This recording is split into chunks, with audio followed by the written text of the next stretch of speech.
Greetings, all of you beautiful people out there. This is Evan, or Johnny, whatever you want to call me. Thank you all for tuning in.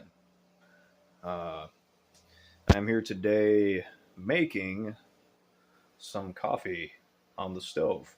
We got 3 minutes left, and then we're going to simmer for 15 minutes. This coffee will not be for drinking, it'll actually be for a coffee enema. Some of y'all know about coffee enemas. Interestingly enough, it seems to have gained some popularity from what I noticed after watching a couple of things. It seems to be gaining popularity, and just like anything that gains popularity very quickly, it tends to be misunderstood. And even the people partaking in it tend to misunderstand the actual, purpose or, whatever. Um, so, to long story short, I've made coffee enema videos before.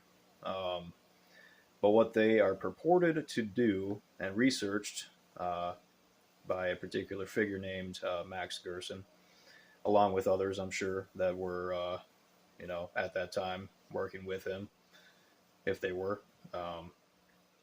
What they do, what he found is that it stimulates the portal vein that connects from the large intestine from the liver into the large intestine. It stimulates, dilates the portal vein, and allows the liver to purge bile. And bile basically is almost kind of like the solvent for environmental toxins, natural metabolic toxins like dead cells, blood cells, all of that stuff, right? Um, and with as toxic of an environment now we live in compared to even something like 50 years ago, that's when it really started to get really bad. Even 70, 80 years ago, certain, chemicals get into the earth via, runoff from certain chemical plants and everything like that. Some of y'all are aware of that or not. And also in the air, lots of environmental toxins in the air that we breathe. So one of the best ways to help the body to eliminate unnecessary toxic materials as well as natural metabolic materials is coffee enemas. And that's actually what is the main benefit from it. And there are also other benefits to it as well. It helps to kill excess candida in the body, which is like a fungus yeast type of thing, which if it gets overgrown or and if it starts to leach out and get into other places in the body, it can get into your brain and stuff like that. And and it also grows in your mouth. So if you have bad teeth or you don't take care of your teeth very well, you could have candida infection that starts in the mouth, goes into the gut, right? So kind of all of these things, are connected. But with coffee enemas, what they do is they help to basically wash out and also kill candida and help the liver to purge bile, among other things. I believe it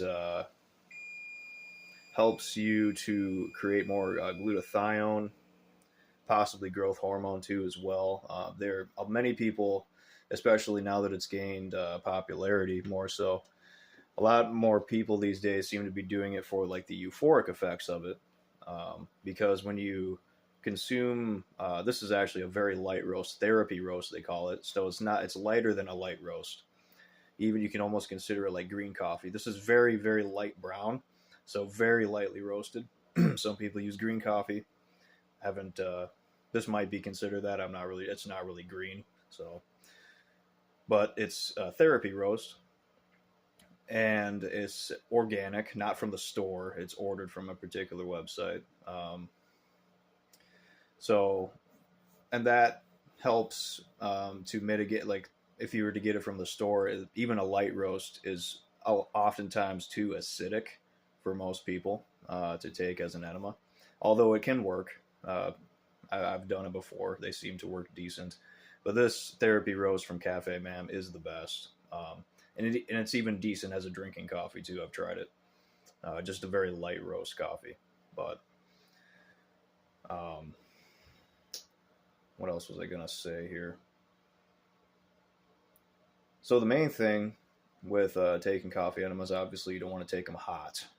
I think there's been a couple of reported injuries, like a few. I'm talking like two or three, at least officially documented injuries from coffee enemas because uh, people either didn't lubricate the nozzle and that caused issues, or um, somebody actually took a hot coffee, as if like when you drink hot coffee and you like burn your tongue. You, like I've said in other videos, you're just kind of asking for it at that point. But after this is boiled, I sift it through an old shirt and a metal sieve back into this measuring beaker, and it usually comes out to about 2 cups. I'll fill it up with room temperature or slightly cold water. I also have ice cubes, so if it's a little bit too hot, I'll just drop an ice cube in there. But you want to get back up to about 4 cups of water. And then ideally, you want to hold it for about 20, even 30 minutes. I usually hold it for 20, but even a little bit longer than 20. Just you don't want to go longer than 30 minutes because all of the things that you're purging out of your body can sit in there, and then you can start to reabsorb the stuff that's basically being purged out of your liver and from your lower colon. This really helps to get a lot of garbage out of the way so that if you struggle with something like IBS syndrome or a leaky gut syndrome, this will help to sweep all of the garbage out of the way. And then if you drink something like a bone broth or collagen, even healthy vegetable broth, glutamine, creatine, all of these things help to rebuild the inner gut lining. So those are really good options. I like making homemade bone broth out of chicken bones. That's my favorite one to make. And I'll drink a pretty decent amount of it after a coffee enema. And also herbal teas are good as well, because as much bad stuff as these coffee enemas get rid of, they also get rid of a lot of electrolytes and minerals to a certain degree. It's not going to completely deplete you as long as you stay on top of your hydration, electrolytes. Drink good, clean, if you can, spring water. Or if you get reverse osmosis water, what you can do is per gallon, you can add a quarter teaspoon of mineral salt, like actual, true, legitimate salt, not the iodized white bullshit salt that they sell that's not actually supposed to be for human consumption. That's more so like a cleaning agent, really. That's what it's really better for, I would say. You're just going to cause yourself to have super high blood pressure and you get addicted to it. And no, like real salt. There's a company called Real Salt, and I pour them into glass jars like this. I got another full jar of it. The Real Salt from Redmond's, Celtic Sea Salt. Those would be the best ones, I would say. I would say pink Himalayan salt, but I don't know if they're adding like extra ingredients at this point anymore. They were really popular for a while, but I personally would just err on the side of using a sea salt, something from the sea. That's usually better. Yeah, that's probably where I'd go. That's probably the best way. And then eating a clean, healthy diet, not full of refined carbohydrates, sugars, because that's just going to make everything come back, like the candida and all that stuff. If you eat excess sugar while you're already purging out candida, it's going to take every single opportunity to repopulate itself. And if you're eating a lot of sugar, a lot of refined, in particular, carbohydrates are not evil by themselves. It depends on what you eat them with and whether they are refined and have added ingredients, like a homemade bread with legitimate ingredients. Just you got your whole wheat flour, organic, whatever. Since we're in the U.S., we have organic, which, I mean, food should just be food, and you can just call it what it is, but that's the way it is, right?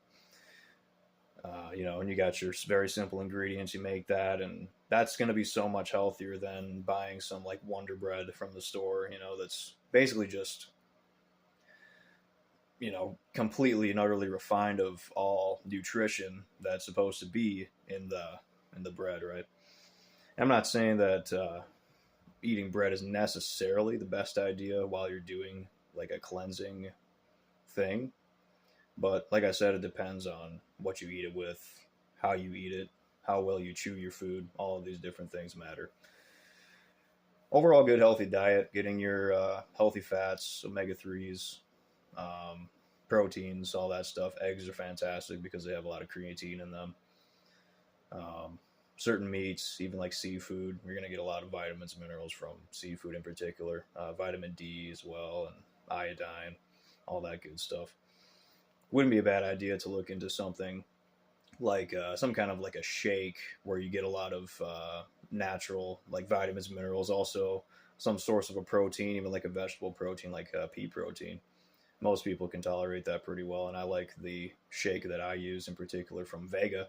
It's like the Essentials shake. Lots of decent amount of vitamins and minerals. You know, there's a peace of mind there where you're getting a pretty decent amount of that particular shake. And I use 2 scoops lately to get 40 grams of protein per shake, and I'll just have that one shake usually in the day.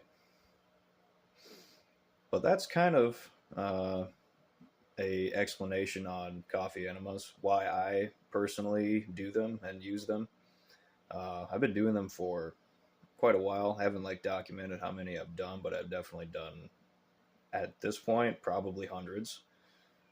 Uh, and at this point, I'm doing them pretty much daily.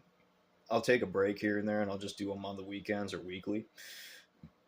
But then once I kind of feel like, okay, I think I might have been eating a little bit too much, a little bit too fast, or something just doesn't feel quite right, or maybe my body just needs a fast and kind of a cleanse or whatever. And so I listen to my body. I'm like, okay, let's go ahead and try this out, the coffee enemas. And for a while, I'll do them, you know. And right now, I'm kind of in a phase where it's like, I feel like, with where I'm at, quitting drinking, I'm just trying to eliminate, I guess, things which no longer serve, right? And my body's been, I feel like, overburdened with a lot of things, uh, probably having to do with my liver, detoxing, stuff, and everything else from every hole in my body, basically. But that's the human body. It's intelligent, and it's telling us usually when we don't feel good or something's not right. It's like it's either telling us something needs to change, or you need to rest, or you just got to listen to your body because your body doesn't lie. Your body's not lying to you when it says that it's in pain. And also the heart. So all of that's connected. Always remember that. All you need is love. you know. So that's my interesting, strange ramblings on coffee enemas. Why I think they're cool. Why I think it's an interesting thing to look into, even for people who think like, "Oh my god, a coffee enema, that's fucking ridiculous. Why the fuck would you ever do that?" You know, that's what. That's not exactly what I thought when I first heard about it. For me, it was like, okay, I'm already kind of into like, I guess, out there types of methods. What would be the unorthodox methods of life in general? So I'm like, I was instantly like curious. I was like, there's something to this. There's got to be. It took me years to finally start doing them myself, and yeah, here I am years later, and I can tell that I've benefited greatly from it. My digestive system used to be, I would say, in a much worse position than it is now. Of course, now it's not perfect. That's why I'm doing coffee enemas. They help to get your digestion back in order. But you don't want to just do coffee enemas, like I said. You want to make sure you're on your minerals, electrolyte game, healthy diet, all that stuff. All of these pillars of the table, so to speak, are what makes the table stand. You can eat on it, right? Or draw on it, or whatever, or have a good old time on it. You never know, right? So until next time, all of you beautiful people, this has been Evan or Johnny, whatever you want to call me, and shred onwards, warriors.